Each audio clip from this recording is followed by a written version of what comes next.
भवतु सह नो भुनक्तु सह वीर्यं करवावहै तेजस्विनावधीतमस्तु मा विद्विषावहै। आप सभी को नमस्ते। आप सभी का स्वागत है इस भारतीय वैदिक शिक्षा पद्धति में कि आज 3 दिन का जो वर्कशॉप है भारतीय वैदिक शिक्षा पद्धति का, ये बहुत ही महत्वपूर्ण जो है विषय है हम सभी के लिए और आने वाली हमारी पीढ़ियों के लिए भी। तो आज हम अपने भारतीय ज्ञान परंपरा को जानने के लिए इस वर्कशॉप में जुड़े हैं। आप सभी जो है, जो भी आपके दोस्त मित्र हैं, आपके बच्चे हैं, आने वाली पीढ़ियां हैं, आप सभी को इससे अवगत जरूर कराएं, क्योंकि भारतीय ज्ञान परंपरा का लोप हो जाने से हम बहुत ही पिछड़ गए हैं। तो इसलिए जो है भारतीय ज्ञान परंपरा में को जानने के लिए हम सभी यहाँ पे जुड़े हैं ऑनलाइन माध्यम से। तो हम अपने मुख्य विषय पे आते हैं, ज़्यादा जो है समय न बर्बाद करते हुए। हमारा जो मुख्य विषय आज का है भारतीय ज्ञान परंपरा, मतलब भारतीय वैदिक ज्ञान शिक्षा पद्धति क्या थी, भारतीय ज्ञान परंपरा क्या थी, आज हमारा मुख्य विषय है। और जो दूसरा जो सबसे महत्वपूर्ण विषय है कि भारतीय ज्ञान परंपरा के मूल स्रोत कौन कौन से हैं। तो सबसे बड़ी बात है कि हम आज जानेंगे कि भारतीय ज्ञान परंपरा क्या है, आज इसकी आवश्यकता क्यों है। सबसे बड़ी बात तो यह है कि भारतीय ज्ञान परंपरा की आवश्यकता क्यों है। हम पूर्ण भारतीय हैं। क्या हम पूर्ण भारतीय कहलाने के हमारे पास योग्यता है? क्या हम अपनी वैदिक पद्धति को जानते हैं, जो एक समृद्ध शक्तिशाली परंपरा थी? हम नहीं जानते हैं। और हमारी भी गलती नहीं है, क्योंकि हमारा भी देश जो है हजारों सालों तक गुलामियों की जंजीरों में जकड़ा रहा। इस कारण जो है हम लोग इससे कुछ दूरियां बन गई, या समय का ऐसा चक्र कह लीजिए कि जो हम इससे अवगत नहीं हो पाए। परंतु भारतीय ज्ञान परंपरा जो है, भारतीय ज्ञान परंपरा को भारत सरकार भी बहुत जो है आगे करने के लिए आगे आ रही है। ये बहुत ही सराहनीय और स्वागत के योग्य विषय है कि भारत सरकार भी इस ज्ञान परंपरा को लेकर के आ रही है। और नई शिक्षा नीति का एक विशेष अंग है, जो नई शिक्षा नीति है उसमें भारतीय ज्ञान परंपरा जो है स्कूलों में जो है अनिवार्य है। तो इसलिए सबसे पहले बच्चों को जानने से पहले बच्चों के माता पिता को जानना बहुत ज़रूरी है, क्योंकि हम और आप भी इसको नहीं जानते हैं कि क्या है ये।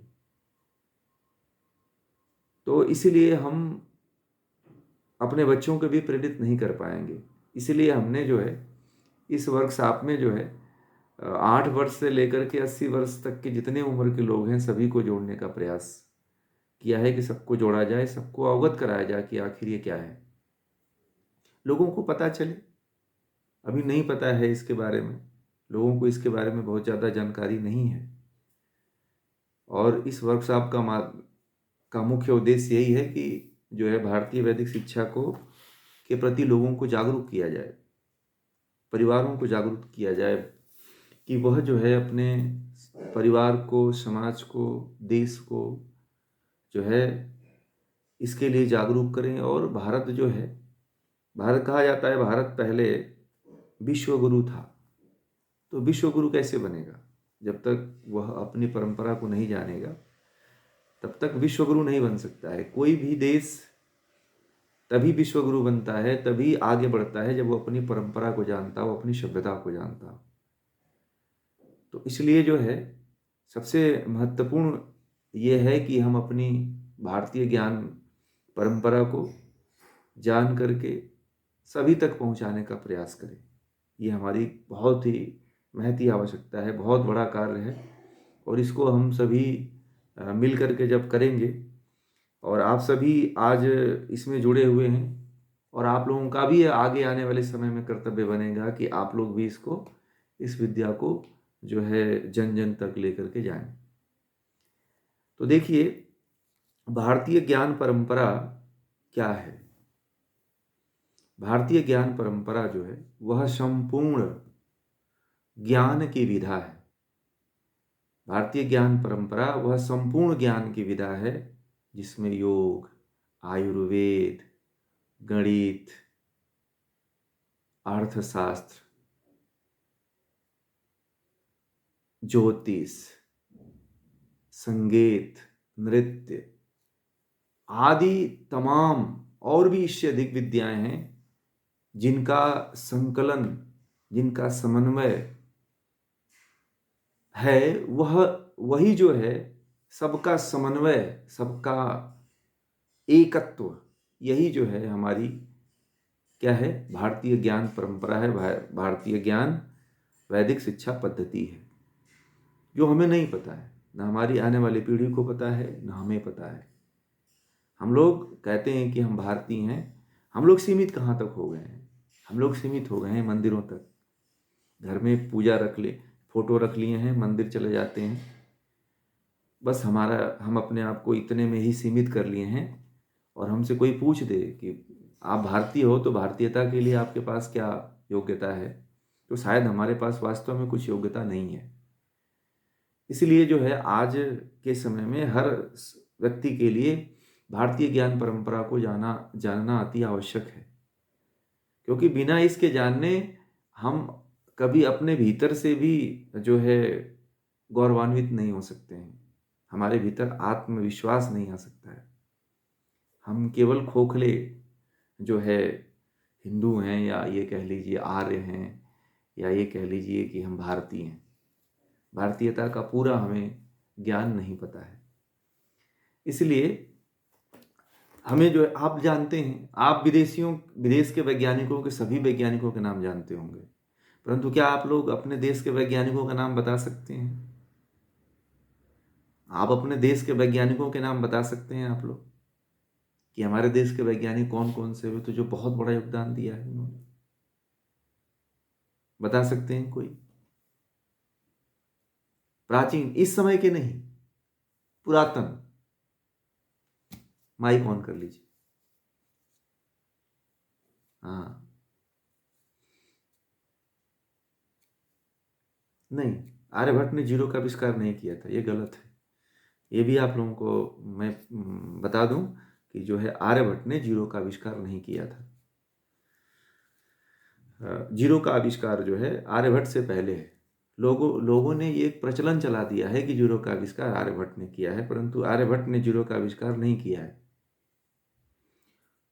क्योंकि वैदिक परंपरा में जो है जीरो जो है इससे पहले था, क्योंकि संख्याओं का वर्णन है, उसमें तिथियों का वर्णन है, उसमें गणना काल है, पंचांग, हमारा ज्योतिष है ना, जो अभी हमारे क्रम में जो है अभी आएगा, तो इसमें तो गणना काल में तो पहले से है। तो इसलिए जीरो का आविष्कार आर्यभट्ट ने नहीं किया है। ये आदिकाल से है, ये वेदों के काल से ही है। जब से वेद आए, जब से सृष्टि रची गई और उसके बाद वेदों का ज्ञान आया, तभी से जो है जीरो आए। तो इस तरह से आप लोग एक ही दो वैज्ञानिकों के नाम जानते होंगे, एक ही दो ऋषियों के नाम जानते होंगे, परंतु ये हमारी बहुत बड़ी कमी है कि हम अपने वैज्ञानिकों को नहीं जानते हैं। विमान शास्त्र के प्रणेता का नाम बता सकते हैं कौन है? आज एरोप्लेन, हवाई जहाज, आप लोग नाम किसका लेते हैं? राइट्स ब्रदर का, है ना? परंतु क्या भारतीय जो है विमान शास्त्र के प्रणेता, जो सबसे पहले उन्होंने बनाया, जो सबसे पहले जो है इसके बारे में बता के चले गए, उनका नाम बताएंगे आप लोग?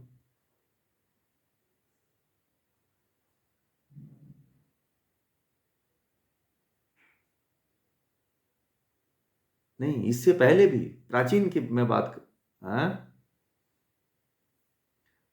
इससे पहले भी कोई है जो विमान शास्त्र को हमें हमको दे के गए हैं, लिख के गए हैं?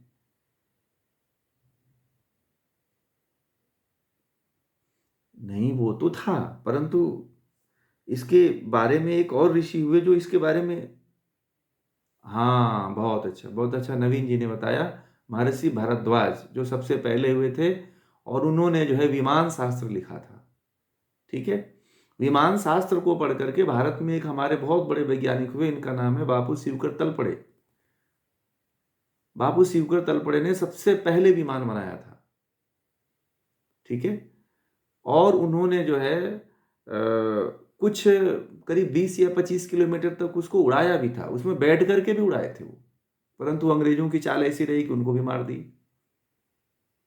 उसको कामयाब नहीं होने दिए, और उसी टेक्नोलॉजी को राइट ब्रदर्स ने चुरा लिया। ठीक है, उसी टेक्नोलॉजी को राइट ब्रदर्स ने चुरा लिया और उसको जाकर के पेटेंट करा लिया, और उसको उसी टेक्नोलॉजी से एरोप्लेन बना दिया। और हम अपने बच्चों को पढ़ाते हैं कि जो है एरोप्लेन का आविष्कार, हवाई जहाज का आविष्कार किसने किया? राइट ब्रदर्स ने। ठीक है, अब बताइए, अब बैटरी का आविष्कार मिलता है कि वेदों में बैटरी का आविष्कार किसने किया था? बताएंगे? नहीं। और अगस्त जी ने, महर्षि अगस्त ने जो है बैटरी का आविष्कार, जब महर्षि अगस्त ने बैटरी का आविष्कार कर दिया तो क्या बताइए, करंट का आविष्कार हमारे देश में नहीं हुआ होगा? बताइए। बिजली का आविष्कार क्या हमारे देश के ऋषियों ने नहीं किया था? केवल हम जो है मैं आप लोगों से इसलिए ये पूछ रहा हूं कि हमारे ऋषियों की परंपरा में ऋषियों ने सब कुछ खोज के रखा है, किसमें? वेदों में। परंतु हम जानते नहीं है अपनी पद्धति, अपनी ज्ञान परंपरा का हमें पता ही नहीं है। माइक बंद कर लीजिए मीनाक्षी जी। हमें अपनी ज्ञान परंपरा का पता ही नहीं है, इसीलिए हमें नहीं पता है। और हम जो है, जो जितने भी विदेशी जो हमारी विद्या को चुरा करके और वो जो है अपना पेटेंट करा लिए। जीमेल का आविष्कार कौन किया? व्हाट्सएप का आविष्कार किया, फेसबुक का आविष्कार सब भारतीय हैं। इसके पीछे जाएंगे जो आधुनिक समय में आप लोग जीमेल, व्हाट्सएप और फेसबुक चला रहे हैं, इसके आविष्कारक कौन है? सब भारतीय मिलेंगे आपको। क्यों? क्योंकि उनका जीन ही ऋषियों का है। दुनिया के सबसे बड़े इंजीनियर का नाम बता सकते हैं? भगवान राम के काल के सबसे बड़े इंजीनियर कौन थे? नल और नील। नल नील ने क्या बनाया था? बताइए। राम सेतु। नल नील ने क्या बनाया था? राम सेतु। दुनिया के सबसे बड़े इंजीनियर, और वैसे इंजीनियर अभी भारत में नहीं हुए। क्यों? क्योंकि वैसी अपनी विद्या पढ़ते ही नहीं है। वेदों में सारी विद्या है, अपने शास्त्रों में सारी विद्या छिपी हुई है। इसलिए भारतीय ज्ञान परंपरा को जानने की बहुत ही बड़ी आवश्यकता है। आज जर्मनी में वेद पढ़ाए जाते हैं, अमेरिका में गीता अनिवार्य कर दी गई, बहुत से देशों में अपने शास्त्र पढ़ाए जा रहे हैं, परंतु भारत में अभी नहीं है इसका ज्ञान।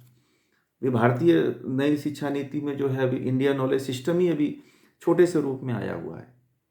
इसलिए भारतीय ज्ञान परंपरा क्या है, ये सोचिए क्या नहीं है।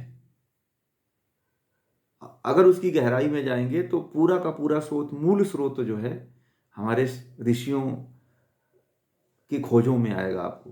परंतु अन्य देशों ने क्या किया, उस पर वर्क कर रहे हैं। हमारे देश में वर्क ही नहीं हो रहा है, क्योंकि हमें पता ही नहीं है ये हमारी टेक्नोलॉजी है। हमें पता ही नहीं है कि ये हमारे ऋषियों ने खोजा है। हमें पता ही नहीं है कि कौन से ऋषि ने कौन सा क्या आविष्कार किया है। चिकित्सा शास्त्र के सबसे बड़े ऋषि का नाम बता सकते हैं जो आजकल जो है श्रुत और चरक, और बताइए, चिकित्सा शास्त्र के और ऋषि का नाम बताइए। अश्विनी कुमार, और वाग्भट, और एक और ऋषि हैं धन्वंतरी जी। हाँ बोलिए, चारू जी बोल रही थी, बोलिए बोलिए। हाँ, सुसेन तो रावण के काल के, रावण के राज वैद्य थे, रावण के वो राज वैद्य थे। तो ये जो, हाँ, सुसेन जो है रावण के राज्य वैद्य थे।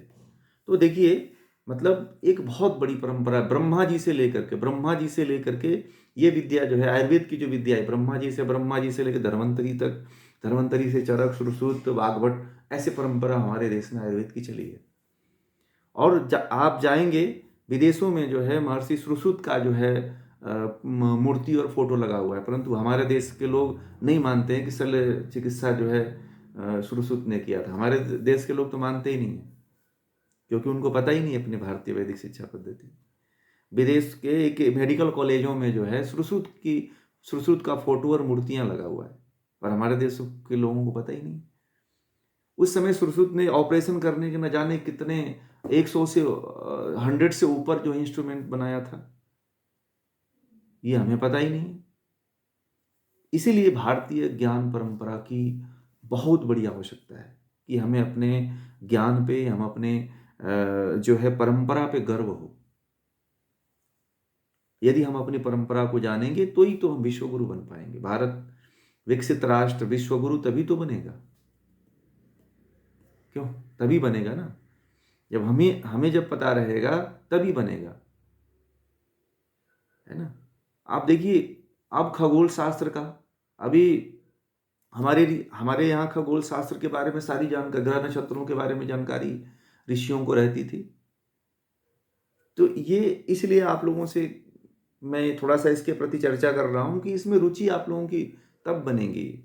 हम लोग कहते हैं कि अमेरिका ने बहुत बड़ा आगे आगे बढ़ गया, जर्मनी बहुत आगे बढ़ गई, फ्रांस बहुत आगे, रसिया बहुत आगे बढ़ गया। ये देश सब बढ़ तो रहे हैं, परंतु किस कहाँ से बढ़ रहे हैं? इनको स्रोत कहाँ से मिल रहा है? इनको वो विद्या कहाँ से मिल रही है? उसका जो है पूरा जो है उसकी टेक्नोलॉजी कहाँ से मिल रही है? वेदों से मिल रही है। क्यों? क्योंकि वो शास्त्रों को पढ़ते हैं, अपने भारतीय परंपरा को वो जानते हैं। मैंने कहा जर्मनी में वेद के विश्वविद्यालय हैं। मैक्स मूलर आया, अपने वेद को बदल के चला गया। मैक्स मूलर आया, हमारे शास्त्रों को छेड़छाड़ करके चला गया, परंतु हम लोग सोए हुए हैं, हमें पता ही नहीं। तो इसीलिए भारतीय ज्ञान परंपरा को जानने की बहुत बड़ी आवश्यकता है। अभी हमें अपना आयुर्वेद का पता है, न योग का पूरा पता है। आयुर्वेद क्या है? आयुर्वेद क्या है? शरीर और स्वास्थ्य का विज्ञान है। हम आजकल सबसे बड़े हॉस्पिटल, सबसे ज्यादा हॉस्पिटल क्यों खुल रहे हैं? क्योंकि हमें आयुर्वेद का पता ही नहीं है ना। योग क्या है? शरीर और मन का विज्ञान है। जब हमारा सबसे अधिक आजकल समस्या क्या है? शरीर और मन की खराबी है। तो जब हम शरीर और मन को नहीं जानेंगे तो हम स्वस्थ कैसे रहेंगे? फिर गणित, गणित के इतने बड़े बड़े हमारे यहाँ आर्यभट्ट से लेकर के भास्कराचार्य से लेकर के इतने महान महान गणितज्ञ हुए हमारे देश में, जो एक से एक विद्या की खोज किए हैं, वो भी उनके बारे में अभी नहीं पता है। स्वामी भारती तीर्थ जी महाराज, अभी आधुनिक वैदिक गणित के जो है जो है प्रणेता हैं, स्वामी तीर्थ जी, आदि शंकराचार्य जी के शिष्य।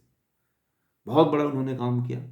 और उससे उस वैदिक गणित को जो आप लोग, हम लोग जो जिसके बारे में नहीं जानते, घंटों लेकर के इसे कैलकुलेटर पे जोड़ते रहते हैं, उन्होंने ऐसी ऐसी टेक्निक बताई है कि मात्र 2 मिनट में आपको न कैलकुलेटर की जरूरत है, न पेज की जरूरत है। आप तुरंत जो है बड़ा से बड़ा हिसाब जोड़ करके रख दोगे, बड़ा से बड़ा काउंटिंग जोड़ करके रख दोगे आप।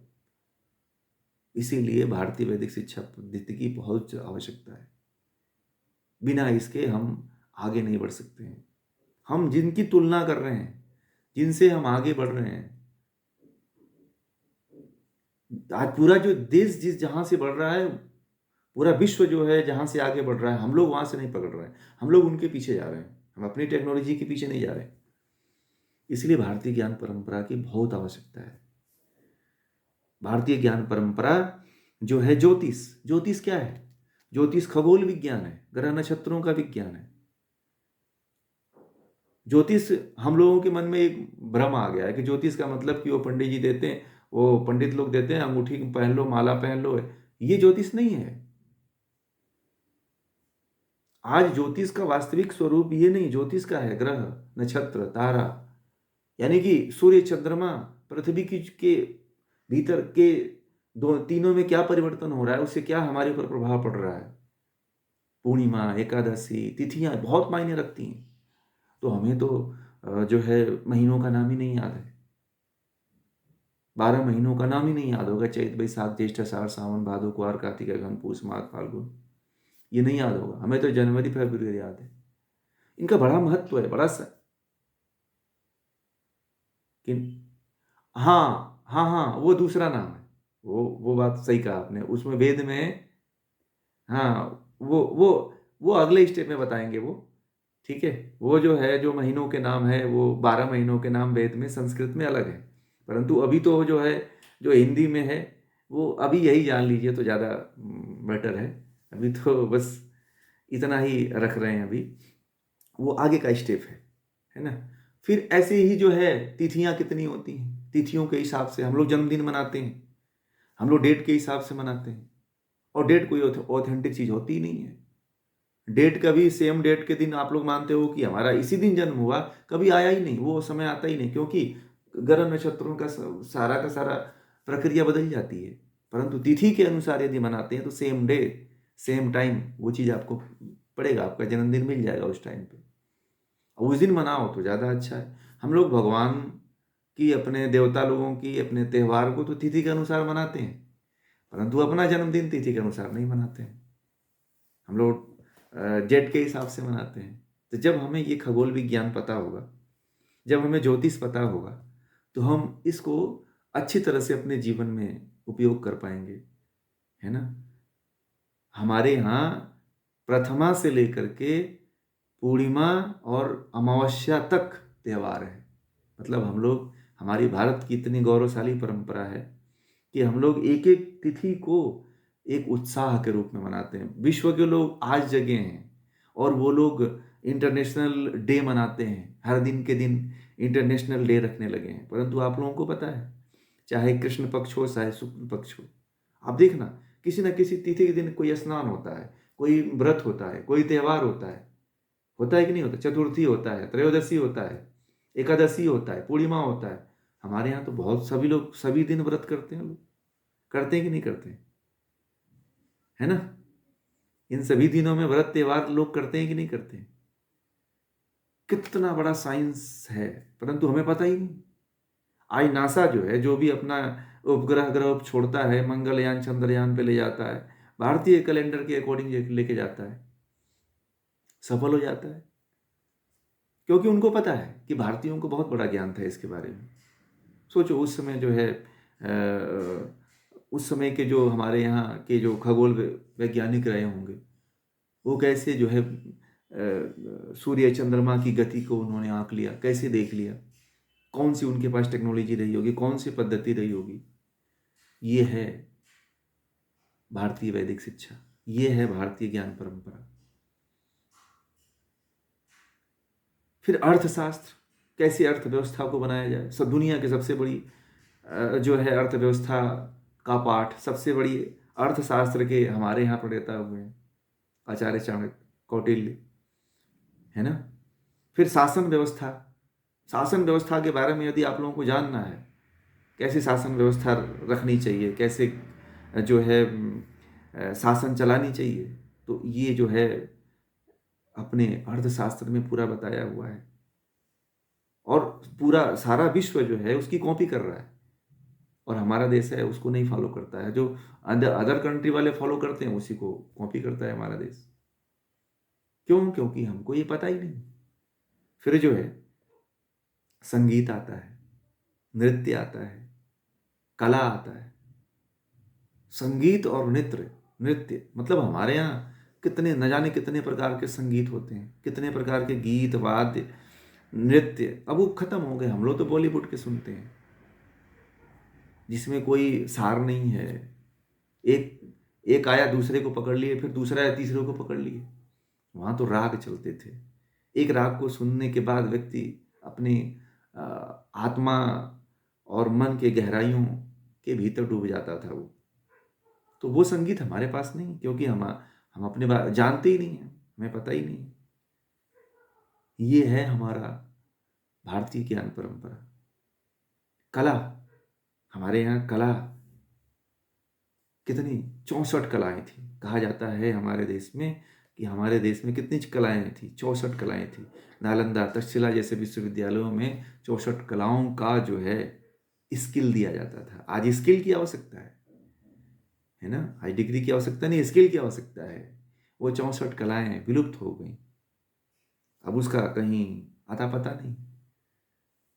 ये हमारी भारतीय ज्ञान परंपरा है, जहाँ पे 64 कलाओं का ज्ञान दिया जाता था, जहाँ पे 64 कलाएं जो है पढ़ाई जाती थी। वो विश्वविद्यालय ही नहीं रहे। उस तरह के विश्वविद्यालय भी हमारे देश में नहीं है जहाँ पे 64 कलाएं सिखाई जाए। ये है भारतीय ज्ञान परंपरा। भारतीय ज्ञान परंपरा जो है संपूर्ण विधा को समेटे हुए है। भारतीय ज्ञान परंपरा किसी भी विधा को नहीं छोड़ता है और व्यक्ति को एक संपूर्ण व्यक्तित्व देता है। हम लोग पर्सनालिटी डेवलपमेंट का कोर्स करते हैं, हमारे देश में लोग करते हैं, है ना। परंतु जब व्यक्ति इसको पढ़ लेगा, जब इसको जान लेगा, है ना, तो फिर उसके लिए कुछ जानना शेष ही नहीं रहेगा। हमारे यहाँ अपने देश में गुरुकुली व्यवस्था थी। 25 साल की उम्र तक जो है सारी शिक्षा कंप्लीट हो जाती थी। परंतु आज तो 25 साल होने के बाद हमारी ग्रेजुएशन ही नहीं होती है, ग्रेजुएशन कंप्लीट ही नहीं होती है। वहाँ पे भगवान राम 25 साल में सारी शिक्षाएं पूर्ण कर लिए थे। भगवान श्री कृष्ण 25 साल की अवस्था तक जाते जाते सारी शिक्षाएं पूर्ण कर लिए थे। बल्कि कहा जाता है भगवान श्री कृष्ण तो बहुत कम समय में अपनी शिक्षा पूर्ण किए थे। तो ये हमारी ज्ञान परंपरा थी। आज तो 40 साल हो रहा है तब भी हम पढ़ ही रहे हैं। हमारी शिक्षा पूर्ण ही नहीं हो रही है। क्यों? क्योंकि हमें नहीं पता है हमारी भारतीय वैदिक ज्ञान परंपरा क्या है। जब हमारी वैदिक ज्ञान परंपरा हमें पता रहेगी तभी तो हम उस तरफ जा पाएंगे, नहीं तो नहीं जा पाएंगे, है ना। ये है भारतीय ज्ञान परंपरा। और इस ज्ञान परंपरा को जब तक हम नहीं जानेंगे, जब तक हम इस चीज को नहीं समझेंगे और स्वयं नहीं समझेंगे, अपने बच्चों को नहीं इसमें लाएंगे, नहीं उनके भीतर इस तरह की जागरूकता उत्पन्न करेंगे, तब तक हमारा देश ऐसे ही पीछे रह जाएगा, विश्वगुरु नहीं बन पाएगा। विश्वगुरु बनाना है तो हर व्यक्ति को आज आवश्यकता है, बहुत लोगों की आवश्यकता है इस ज्ञान को प्रचार प्रसारित करने के लिए। पूरे विश्व की मांग है, केवल एक दो व्यक्तियों से नहीं होने वाला है, इसमें बहुत बड़ी संख्या चाहिए और बहुत बड़ा भविष्य है इसका। क्योंकि आप लोगों को लगता है कि भारतीय हम लोग ज्ञान परंपरा सीखेंगे तो ना हमें नौकरी मिलेगी, ना हमें पैसा मिलेगा, ना हमें व्यापार मिलेगा, ना हमें रोजगार मिलेगा। तो भारतीय ज्ञान परंपरा में क्या ऐसी चीज़ है जो नहीं है? इंजीनियरिंग नहीं है, कि जो है डॉक्टर बनने का इसमें विकल्प नहीं है। आज देखो बड़ी बड़ी बीमारियां किससे ठीक हो रही हैं? बड़ी बड़ी बीमारियां आयुर्वेद से ठीक हो रही हैं। बड़ी बड़ी बीमारियां जहाँ से सारे डॉक्टर थक जाते हैं, वहाँ पे आयुर्वेद के शरण में व्यक्ति जा रहा है। कोरोना के बाद से व्यक्ति का जो है, समाज का जो है रुझान किधर जा रहा है? आयुर्वेद की तरफ जा रहा है। तो ये है भारतीय ज्ञान परंपरा। योग आज पूरा विश्व अपना रहा है। क्यों अपना रहा है? क्योंकि उसे लगता है कि इसमें मन और शरीर हमारा स्वस्थ हो रहा है, मन शांत हो रहा है, मन जो विचलित था वो एकाग्रचित हो रहा है। आज पूरा विश्व जो है योग को 21 जून के रूप में मना रहा है कि नहीं मना रहा? तो एक बहुत बड़ी भारत के लिए उपलब्धि। इसलिए हमें जो है अपनी भारतीय ज्ञान परंपरा पे गर्व होनी चाहिए और हमें जाननी चाहिए कि ये भारतीय ज्ञान परंपरा क्या है ना। और हमारे पास समय कम है, हम दूसरे अपने भारतीय ज्ञान परंपरा के दूसरे विषय पे हम लोग चलते हैं। दूसरा हमारा विषय है भारतीय ज्ञान परंपरा के मूल स्रोत। तो मूल स्रोत क्या है कि भारतीय ज्ञान परंपरा को जहाँ से आप जान जाओगे? भारतीय ज्ञान परंपरा को कैसे समझोगे? भारतीय ज्ञान परंपरा को जानना है तो आपको क्या जानना पड़ेगा? भारतीय ज्ञान परंपरा को जानने के लिए, गहनतम उसकी गहराइयों में जानने के लिए आपको क्या पढ़ना पड़ेगा कि जिससे आप किसी को पढ़ा सको, किसी को बता सको, किसी को समझा सको? क्या है भारतीय ज्ञान परंपरा? कौन सा ऐसा जो है रहस्य है, कौन सा ऐसा खजाना है जिसको जानने के बाद आप पूरी विद्या को जान जाओगे? तो वो भारतीय ज्ञान परंपरा के जो मूल स्रोत है वह है वेद। वेद को कहा जाता है कि सभी विद्याओं, जितनी भी विद्याएं हैं, जितने भी विद्याएं निकली हैं, जितना भी जो है ज्ञान निकला हुआ है, उसका पूरा का पूरा स्रोत वेद है।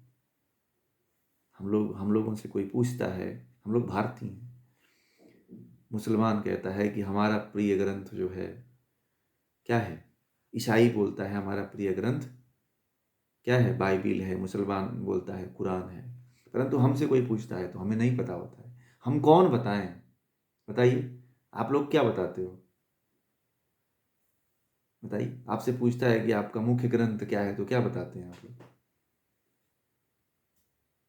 भगवत गीता। और बताइए, रामायण, यही बताते हैं सभी लोग। हाँ, वेद। अगर आपसे कोई पूछता है कि हमारा हिंदू धर्म का मुख्य ग्रंथ क्या है तो क्या बताएंगे आप? वेद। क्योंकि वेद से ही सारा ज्ञान निकलता है। चाहे गीता हो, चाहे गीता का ज्ञान हो, चाहे महाभारत का हो, चाहे रामायण का हो, सारा ज्ञान का स्रोत क्या है? वेद है। सारी सत्य विद्याओं की पुस्तक वेद है। सब जितना भी ज्ञान है, जितना भी सत्य है, सत्य जितना भी ज्ञान है, जितना भी रहस्य है, जितनी टेक्नोलॉजी है, वो सब कहाँ है? वेद में है ना? तो वेद कितने हैं? बताएंगे वेद कितने हैं? पता है? कौन कौन से वेद हैं?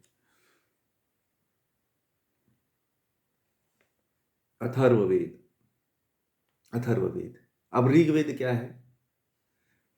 थोड़ा सा इसको जानते हुए चले। ऋग्वेद क्या है? नहीं, ऋग्वेद में क्या है? ज्ञान का विषय। देखिए, हमें भी ये गलत चीजें बताई गई है कि केवल देवताओं की स्तुतियां हैं, उसमें देवताओं की बातें हैं। हमें बहुत भ्रमित किया है। सबसे ज्यादा अगर हमें जो है कोई भ्रमित किया है तो मैक्स मुलर ने भ्रमित किया है। ठीक है, उसके बाद एक आया ओशो, उसने भी बहुत ज्यादा भ्रमित कर दिया लोगों को। ठीक है, मैं आप लोगों को बता रहा हूँ, क्योंकि जो नहीं पढ़ा है वेद उसको नहीं पता है। हम पढ़ते हैं वेद, हमें पता है क्या उसमें है। जो दुनिया में कहीं नहीं है वो वेद में है। जो किसी को नहीं पता है वो वेद को पता है। इतना बड़ा गहराई है वेदों में, इतना बड़ा सार है वेदों में। और वेद कोई मनुष्य के द्वारा लिखित पुस्तक नहीं है, मनुष्य के द्वारा दिया हुआ ज्ञान नहीं है वो। वेद को क्या माना जाता है? ईश्वर का दिया हुआ ज्ञान। स्वयं ईश्वर अपने वाणी से इसको दिया हुआ है। और इस ज्ञान को कौन प्राप्त किया? ऋषियों ने प्राप्त किया। ऋतंभरा आदि जो है असंप्रज्ञात समाधि में, हम्म, समाधियों में इस वेद की विद्या को ईश्वर के द्वारा उन्होंने प्राप्त किया। तो ये जो वेद है, अब ऋग्वेद है तो हम मुख्य विषय पे आते हैं। ऋग्वेद क्या है? तो ये ऋग्वेद में ज्ञान का विषय है। क्या है? ऋग्वेद को क्या कहा जाता है? ज्ञान का विषय कहा जाता है। इसमें पूरा ज्ञान है, ज्ञान का भंडार है। यजुर्वेद कर्म। क्या है? कर्म का विषय है। सामवेद उपासना का विषय है। कैसे हम भक्ति करेंगे, कैसे साधना करेंगे, है ना? और अथर्ववेद, अथर्ववेद क्या है? विज्ञान का विषय है। किसका विषय है? हाँ, इसमें सब कुछ आ जाता है। इसमें अगर मोटा मोटी इसको क्या बोलते हैं? विज्ञान का विषय। तो ये हमारे चार वेद हैं। ये यही सबका स्रोत है। बाकी इसके अंगोपांग का भी अभी नाम बताएंगे हम आपको। तो सबसे, हाँ, हाँ, सारी गीता के श्लोकों में भगवान श्री कृष्ण ने बात कही है ना?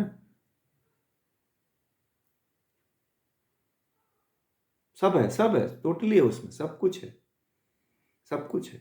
सबसे ज्यादा मंत्र अथर्ववेद में ही है, ठीक है ना। अभी क्या है, हम लोगों को पता नहीं है। अब वो जब हम, हाँ हाँ, 10,000 मंत्र, मैं विज्ञान की दृष्टि से वेद तो, ऋग्वेद तो सबसे बड़ा है ना। अगर उसमें विद्याएं, नहीं नहीं, अथर्ववेद नहीं, ऋग्वेद ही है, ठीक है। ज्ञान के आधार पे ऋग्वेद है, उसमें मंत्र ज्यादा हैं, ऋग्वेद में मंत्र ज्यादा हैं, ठीक है। हाँ हाँ। अब देखिए, अब ऋग्वेद के बाद आता है वेदांग, वेद के अंग। ये तो वेद हो गया, अब उसके बाद आता है वेद के अंग। क्या? वेद के अंग, यानी कि वेदांग, इसको वेदांग भी कहते हैं, है ना। तो अब वेदांग कितने हैं? तो वेदांग 6 हैं।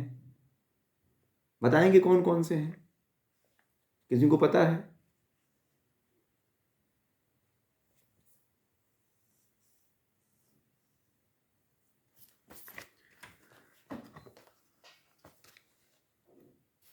हाँ, सिक्स,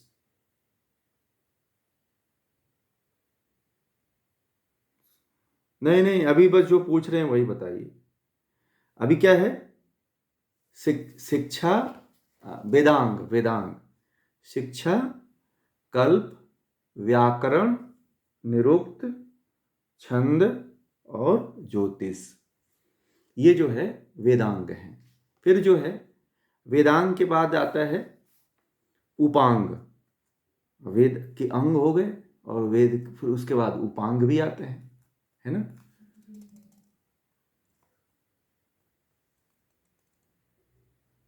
हाँ, अभी इसकी व्याख्या करेंगे, बताएंगे बताएंगे जी, बताएंगे। अब इसी तरह से जो है वेद के अंग हैं। तो वेद के अंग कितने हैं? ये तो उपांग, सॉरी, ये तो वेद के अंग हो गए। अब वेद के उपांग, है ना। उपांग कौन कौन से हैं, बताएंगे? उपांग कौन कौन से हैं, इनको पता है उपांग कौन कौन से हैं? नहीं, ये तो अंग है ना। नहीं नहीं नहीं नहीं नहीं, उपांग में जो आते हैं, वह 6 दर्शन आते हैं। कौन? 6, 6 दर्शन को क्या कहा जाता है? उपांग। और उसके बाद उपवेद, उसके बाद उपवेद। अब ये तो वेद के अंग उपांग हो गए, उसके बाद उपवेद। उपवेद में आयुर्वेद, धनुर्वेद, गंधर्व वेद और स्थापत्य वेद, है ना। गंधर्व वेद, और उसके बाद अंग, जैसे मान लीजिए कि आपका यह हाथ हो गया है मोटा मोटी, ठीक है, और उपांग मान लीजिए कि आपकी अंगुलियां हो गई छोटी उससे, ठीक है, ऐसे समझिए। और नहीं, संलग्न नहीं कर सकते उसमें, अब बस यही जान लीजिए बस आप, मोटा मोटी अभी तो, ठीक है। आप उसको संलग्न, व्याकरण, शिक्षा, नहीं, शिक्षा, कल्प, व्याकरण, निरुक्त, छंद, ज्योतिष, ऐसे क्रम से लिखिए। शिक्षा, कल्प, व्याकरण, निरुक्त, छंद और ज्योतिष। अब उपवेद में आयुर्वेद, धनुर्वेद, गंधर्व वेद और स्थापत्य वेद, ठीक है, ये 4 उपवेद हैं। उसके बाद से इतिहास, पुराण आता है, ठीक है। उस,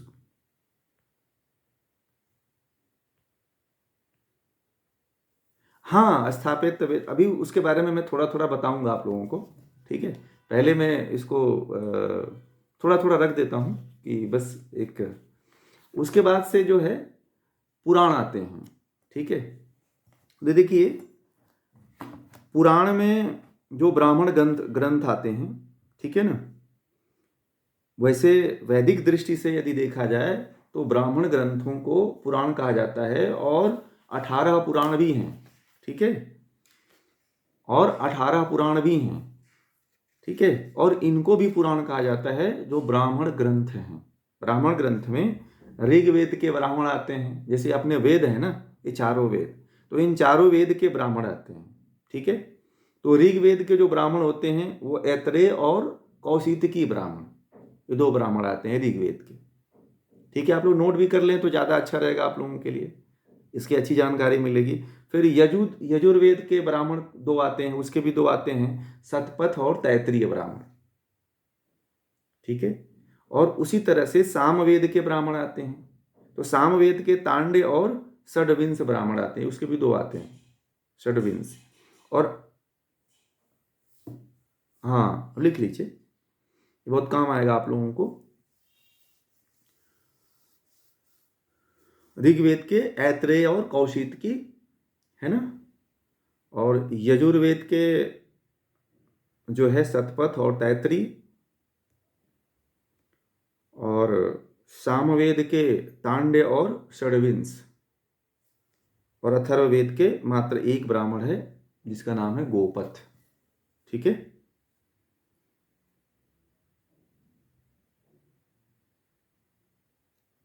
ठीक है, समझ में आ गया। तो इस तरह से, और जैसे 18 पुराण आ गए। ठीक है। अब 18 पुराण भी हैं जो आजकल लौकिक जीवन में जो है ज़्यादा प्रचलित हैं। ठीक है। तो उनको भी जान लीजिए कौन कौन से होते हैं। ठीक है। तो 18 पुराणों में सबसे पहला जो पुराण है वह ब्रह्म पुराण। ऐसे क्रम से चाहे तो आप लोग लिखना चाहें तो लिख सकते हैं, मैं आप लोगों को बता देता हूँ। ठीक है। पद्म पुराण, विष्णु पुराण, शिव पुराण,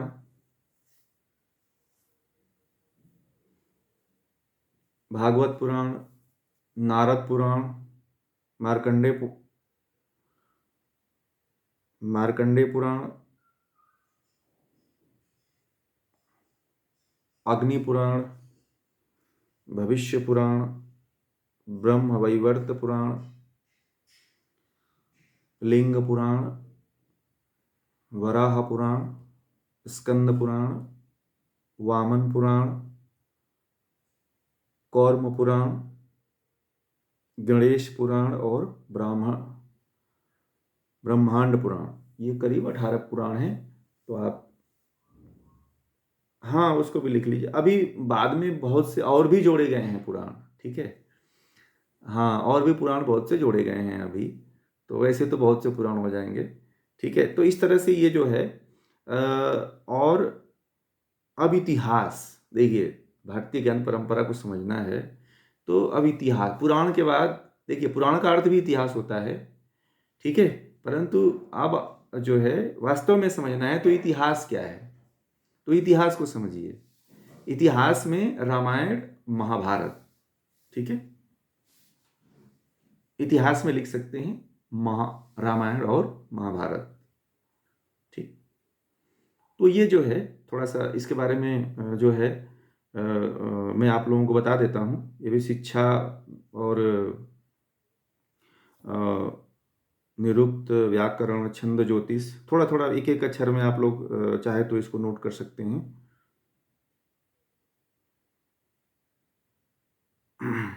शिक्षा,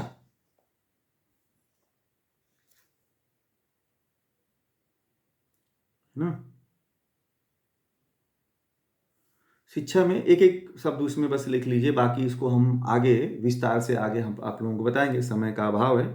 तो ये जो है जो संस्कृत शब्दों का जो है सही उच्चारण इसमें जो है करने में इस मदद मिलती है शिक्षा से। जो अब जब हम शिक्षा पढ़ते हैं तो इसमें संस्कृत को जो है कैसे उच्चारण करना है ये हमें पता चलता है। ठीक है, शिक्षा पढ़ने में।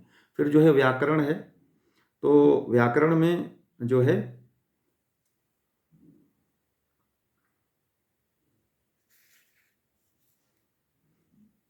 वाक्यों को समझने में हमें मदद मिलती है। जो दो दो शब्द लिख लीजिए, बाकी ये बहुत बड़ी इसकी और भी व्याख्याएं हैं, परंतु इसको हम बाद में जब विस्तार रूप में देंगे तो इसकी लंबी चर्चा करेंगे हम। छंद में मंत्रों को मंत्रों का जो है विशेष रूप से इसमें मंत्रों को जो गाने का लय और जो धुन होता है, किस तरह से इसको पाठ करते हैं, किस लय से, किस धुन से, अलग अलग उसमें छंदों का एक क्रम होता है कि किस छंद को किस लय में, किस धुन में बोलना है, ये इसमें सिखाया जाता है।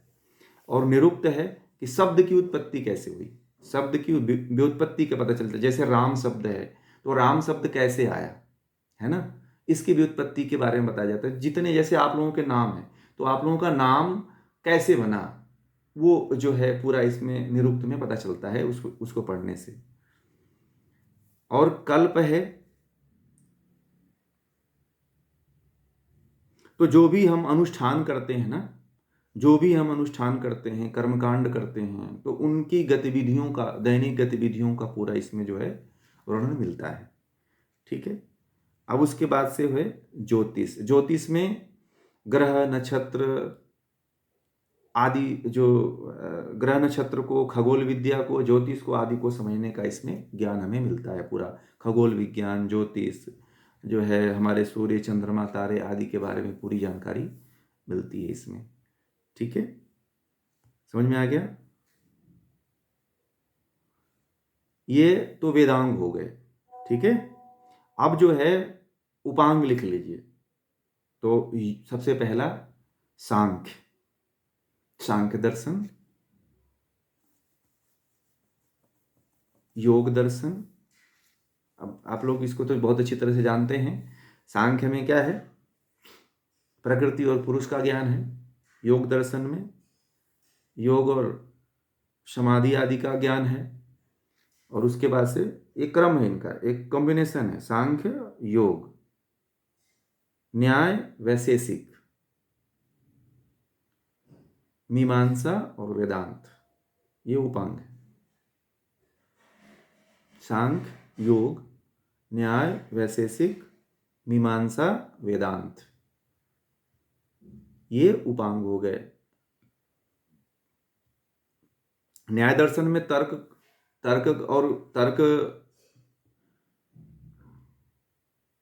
तर्क का ज्ञान है, कैसे तर्क करते हैं, किस तरह से बोलते हैं, बोलने का ज्ञान है, तरीका बोलने का, बोला कैसे जाता है, बात कैसे किया जाता है। ठीक है। वैशेषिक दर्शन में उसमें जो है विश्लेषण या वर्गीकरण आदि बताया जाता है। ठीक है। और फिर जो है उसी तरह से मीमांसा दर्शन में क्या है, कर्मकांड है। वेदांत में पूरा जो है उपनिषदों का, एक तरह से कह लीजिए कि पूरा ब्रह्म का, जीवात्मा का, ईश्वर का पूरा उसमें गहन जो है ज्ञान है, वेदांत जो है। और अब आता है उपवेद। केवल मोटा मोटी आप यहाँ पे समझें, आयुर्वेद। तो आयुर्वेद के बारे में अभी आप लोग जाने ही, क्या है आयुर्वेद, चिकित्सा और स्वास्थ्य का विज्ञान है। इसमें चिकित्सा भी होती है, हम स्वस्थ कैसे रहते हैं उसका पूरा विज्ञान है। धनुर्वेद में धनुर्विद्या और सैन्य कला जो सिखाई जाती है, सैन्य का कैसे संचालन किया जाता है, वो उसका पूरा इसमें ज्ञान है। फिर गंधर्व वेद है, तो गंधर्व वेद में संगीत और नृत्य कला का पूरा वर्णन है। इसी तरह शिल्प वेद है, तो शिल्प और स्थापत्य कला जो है, स्थापत्य वेद में शिल्प और जो है स्थापत्य कला का पूरा वर्णन इसमें है। तो इस तरह से जो है, ये जो है भारतीय ज्ञान परंपरा के मूल स्रोत हैं। इनमें सब कुछ आ जाता है, इस कुछ नहीं बचता है, अगर इतना व्यक्ति जान जाए। और ये जो है हमारी गुरुकुलीय परंपरा में, वेदों में जो है, जो प्राचीन काल में जो गुरुकुल हुआ करते थे, तो गुरुकुलों में ये सारी विद्याएं जो है 25 वर्ष की अवस्था तक जो है संपूर्ण दे दी जाती थी, है ना। ये हमारी भारतीय ज्ञान परंपरा है, भारतीय वैदिक ज्ञान परंपरा है, और बहुत ही सशक्त और बहुत ही मजबूत ज्ञान परंपरा थी। ठीक है। तो ये जो है हमारे 2 विषय आज कवर हुए हैं। बाकी अब 2 दिनों में जो अन्य हमारे जो विषय हैं उन पे हम लोग आगे चर्चा करेंगे। अब इसमें से जो आप लोगों को कोई प्रश्न है, 10 मिनट का समय बचा हुआ है, तो आप लोगों का कोई प्रश्न है तो आप पूछ सकते हैं।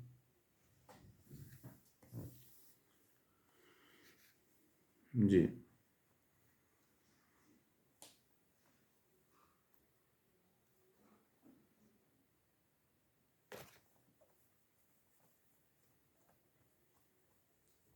देखिए, सभी हमारे यहाँ प्राचीन वेदोक्त काल में, वैदिक काल में जो है, सभी जो भी वर्ण होते थे, सभी वर्णों के व्यक्तियों को, युवाओं को लिया जाता था, है ना?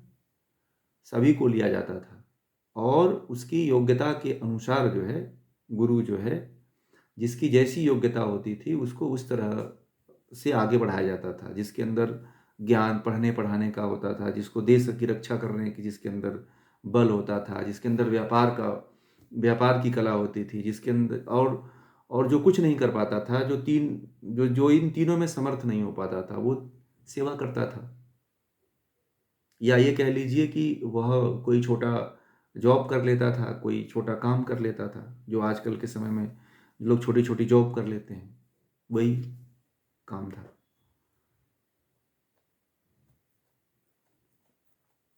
जी, अरुणिमा सिंह जी, बोलिए।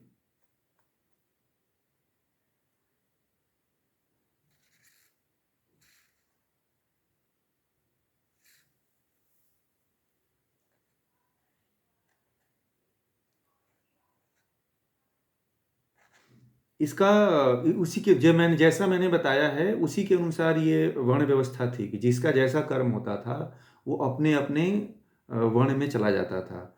मतलब कोई हमारे यहाँ जाति प्रथा नहीं थी। जो जाति प्रथा आई है असल में, वो अंग्रेजों ने बनाया है।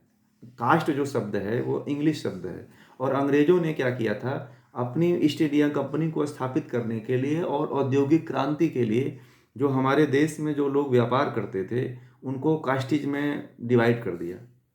इसलिए डिवाइड कर दिया कि वो अपना व्यवसाय छोड़ दें, तो हम लोग जो है औद्योगिक क्रांति कर सकें।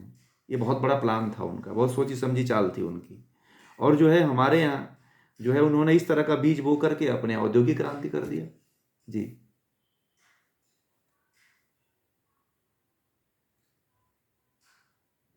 हाँ, कर्म के हिसाब से।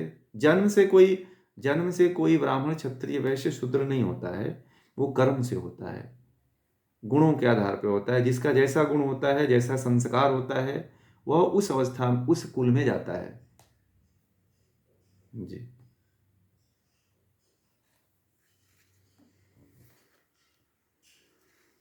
जी। और किन्हीं का कोई प्रश्न है?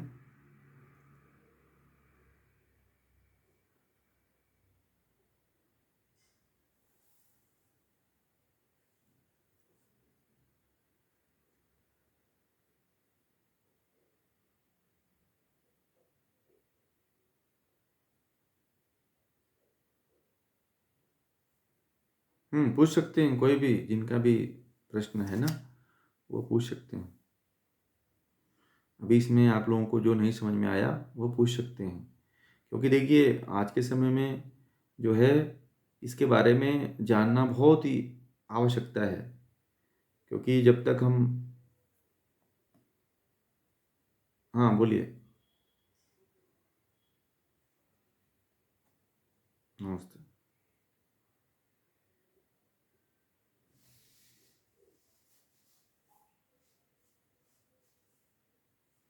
हाँ, एक मिनट।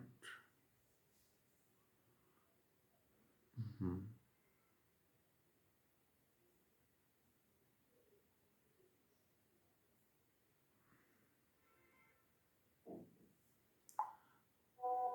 उसमें है ब्रह्म पुराण, पद्म पुराण, विष्णु पुराण, है ना, शिव पुराण, भागवत पुराण, नारद पुराण। लिख रहे हैं ना? बता दीजिएगा अगर छूटता हो कुछ तो। मार्कंडे पुराण, अग्नि पुराण, भविष्य पुराण,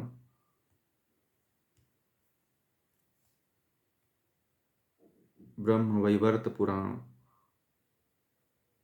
लिंग पुराण,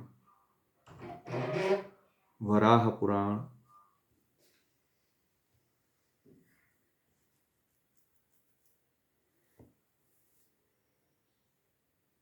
स्कंद पुराण, वामन पुराण, कौर्म पुराण, मत्स्य पुराण, गणेश पुराण और ब्रह्मांड पुराण।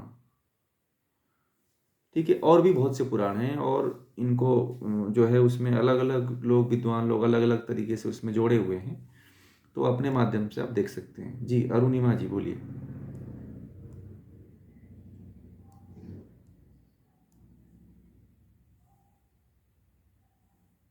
जी।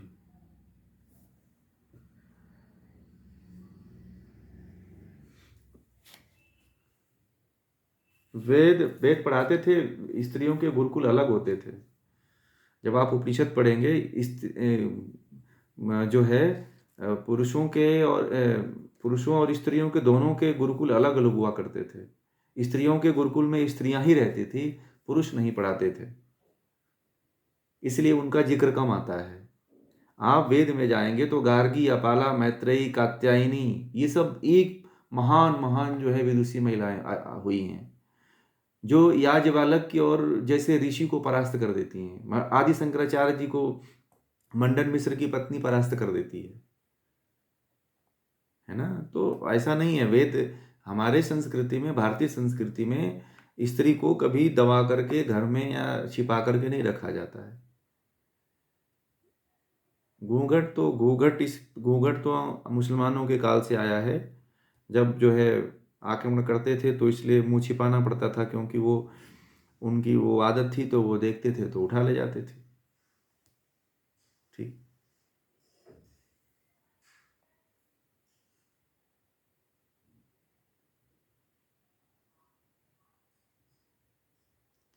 ये कम नाम क्या है कि देखिए, पहले जो राजा होता है ना, तो राजा का ही इतिहास लिखा जाता है। राजा के बारे में जो महान गुण, महान कार्य कर रहा है, ठीक है। और स्त्रियां इस तरह से अपने आप को जो है दिखाती नहीं थी ना पहले। आज पहले के समय में स्त्रियां महान रहती थी तो वो अपने आप को कभी शो नहीं करती थी। जैसे आपने देखा होगा रामायण काल में सती अनुसुईया के बारे में, माता सीता को ज्ञान देती हैं वो, तो वो कभी अपने आप को प्रेजेंट थोड़ी की कि मैं बहुत बड़ी ज्ञानी हूँ, है ना। और अगर भगवान शिव के काल में देखेंगे तो मैना मैना जो थी, उनकी रानी जो थी, हिमालय की जो पत्नी थी, है ना, तो वो भी जो है पार्वती जी को जो है वो ज्ञान देती हैं जब उनकी शादी विवाह होता है। तो ऐसा थोड़ी था कि उनको ज्ञान नहीं था, उनको बहुत ज्ञान था, परंतु क्या था कि उनको प्रेजेंट ज़्यादा नहीं किया जाता था, कि जो है कहीं ना कहीं इसका लोग दुरुपयोग कर लें, क्योंकि राजा लोग आक्रमण करते थे, एक राजा दूसरे राज्य पे आक्रमण कर देता था, है ना। तो अगर ये लोग देखते थे कि जैसे मान लीजिए कि अगर कोई आपके यहाँ ज़्यादा पढ़ा लिखा या इस तरह का कोई बहुत आगे पहुंचा हुआ दिखाई देता था, तो उसको क्या करते थे, हरण कर लेते। तो इसलिए जो है स्त्रियों को बहुत ज़्यादा जो है मतलब छिपा के रखा जाता था, कि मतलब उनके ऊपर किसी की नज़र ना पड़े। बहुत प्रिय हुआ करती थी स्त्रियां उनके लिए, मतलब बाजार का और दिखावा का विषय नहीं था। इसलिए जो है इस तरह का अपने यहाँ व्यवस्था थी, इस तरह की परंपरा थी। ऐसा आप